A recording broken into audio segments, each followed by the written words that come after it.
మరి గౌరవ కేంద్ర మంత్రివర్యులకి స్వాగతం చెప్తూ మాట్లాడవలసిందిగా గౌరవ పార్లమెంట్ సభ్యులు కేశినేని శివనాథ్ గారిని కోరుతున్నాం. అందరికీ నమస్కారం. మన విజయవాడ నగరం తరపున, మన విజయవాడ ఉత్సవం తరపున కేంద్ర మంత్రివర్యులు భూపతి వర్మ గారికి స్వాగతం, సుస్వాగతం. వాళ్ళ విజయవాడ నగరం మేము 5 చోట్ల సుమారుగా 255 ఈవెంట్లు విజయవాడ ఉత్సవం కింద మొదలుపెట్టాం. ఆ రోజు మా గౌరవ ముఖ్యమంత్రి నారా చంద్రబాబు నాయుడు గారు, నారా లోకేష్ గారు, పవన్ కళ్యాణ్ గారు అందరూ కూడా విజయవాడ ఉత్సవాన్ని మేము చెప్పంగానే మమ్మల్ని భుజం తట్టి ప్రోత్సహించారు.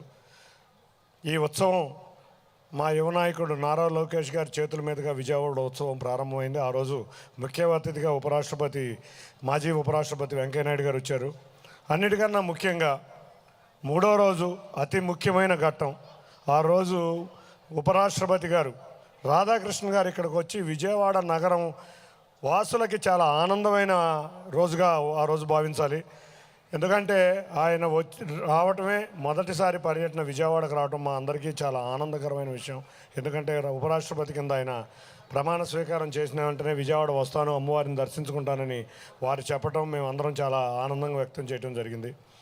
వారు వచ్చి విజయవాడ వాసుల యొక్క కళలను నెరవేర్చారు. అదేవిధంగా రోజుకు ఒక కేంద్ర మంత్రి తరపున అందరూ కూడా వచ్చి విజయవాడ ఉత్సవాన్ని ఘన విజయం చేశారు. మేము ఇది విజయవాడ ఉత్సవం అమ్మవారికి ఆశీస్సులతో ఎంతోమంది భక్తులు విజయవాడకు వస్తూ ఉంటారు.